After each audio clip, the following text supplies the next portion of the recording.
Hello, beautiful people. Welcome back to our channel. Now, at the stage where the Biafra actualization is on now, a lot is at stake.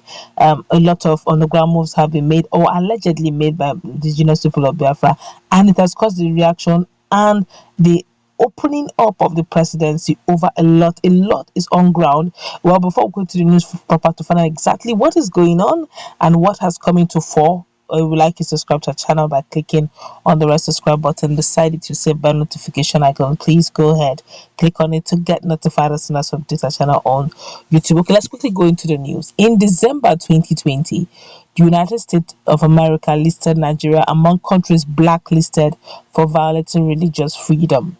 But in a statement on Wednesday, Anthony Blinken, United States Secretary of State, announced 10 countries of particular concern, with Nigeria now missing from the list. In a reaction to the development, Shehu said, Nigeria does not engage in religious freedom violation or have a policy of religious persecution. He said the ban came on the heels of 12 months of lies by some extremist groups and banned group of the indigenous people of Biafra IPOB, whose well-funded international media campaign. He said the country was included on the list after the indigenous people of Biafra allegedly paid right-wing American lobbyists millions of dollars to spread falsehoods and misinformation about Nigeria. The removal of Nigeria from the religious violators watch list by Biden-led U.S. administration in the run-up to the visit of Anthony Blinken, the Secretary of State, is a triumph of diplomacy and sagacity over hate-driven foreign policy, itself founded on false propaganda. Shehu, the media publicity secretary of media publicity person, spokesperson of the presidency, said President Muhammad Buhari is truly satisfied with the decision by the United States to remove Nigeria from that unwanted list of countries.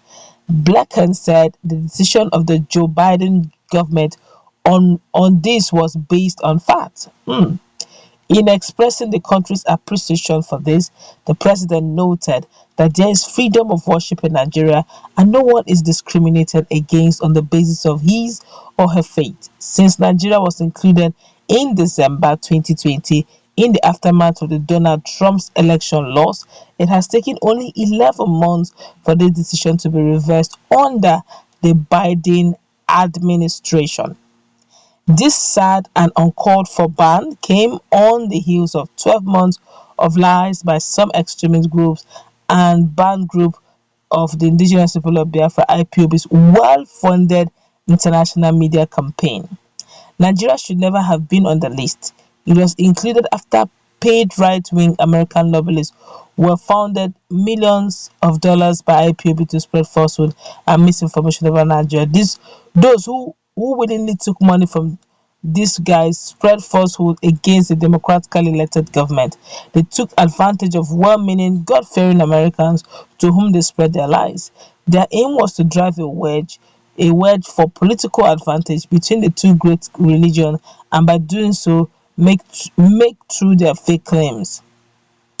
They did not care if their maliciousness was the cause of the tension. In fact, it is possible they sought to encourage it to prove the point. Yet, despite all the funds at their disposal, they only convinced for a brief time those who had been voted out of office by United States of American citizens to add Nigeria to their list. It is a fallacy to suggest Nigeria lacks freedom, religious one. A visit to any city will see a surfeit of posters for religious groups for all alike. Nigerian wears our faith on our sleeves. Nigeria is one of the most religious nations in the world, nearly equally balanced. It is well known that the president counts among his personal friends many global Christian leaders, though himself is a Muslim. Our vice president is an evangelical pastor. Our cabinet is equally balanced with both Christians and Muslims. This is not to say there are no tensions. The president and all who serve in his administration know there are, and they are being addressed. For instance, the present administration is the only government since independence to introduce a plan to address farmer header clashes, Today, that plan is working. Many states are taking the lead in its implementation because they, not the federal government, control the land. What we said at the time of the listing remains true, that the government under President Muhammadu Buhari is run in accordance with our constitution. The losses of lives and threat to lives of our civilian population from communal or intercommunal issues banditry are of great concern to the administration. It is therefore incorrect for anyone to assume the position that the government is doing nothing to address these intertwined threats. This administration has successfully disposed moves terrorists in the northeast of all land and territory that they held, forcing them into hiding out amongst remote forests and across borders, and they are being fought in those locations. To address the cases of violence against civilian population in the face of harsh odds, economy, this administration just recently recruited 10,000 new constables. All arms of the military and paramilitary agencies have been authorized to recruit additional men. The procurement of military hardware has been intensified. With the egregious listing removed, US Nigeria relations are now reset, and we can jointly seek resolution to other critical matters, including the fight against all manner of moves across the Sahel region. This task was complicated by the now reversed decision. To that end, the present administration looks forward to working with the Biden administration on matters bilateral and multilateral that are important to our friendly state. Shehu added, the President Buhari is satisfied with the decision by the United States. Now, this is calling out the indigenous people of Biafra that these guys are well funded. The spokesperson, media person to President Muhammadu Buhari is saying that IPOB is such an organization that have so much money that they paid millions of dollars, and these monies are actually not coming from politicians. Some will say, when it comes to political campaign, they will say it is the taxpayers' money, it is the government money, it's citizens' money. This one is contribution made by members, so they had enough money, and this is not even Mazen American saying that. It's actually Shehu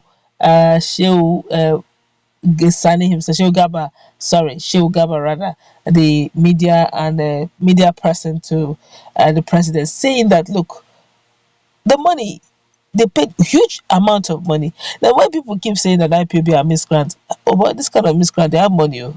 If they are miscreant, they have very serious money for them to be able to raise money in millions of dollars to sustain a media campaign. Come on, these guys are in money. Well, that's where we're going to wrap it up. Do you agree with what Shehu Sani said?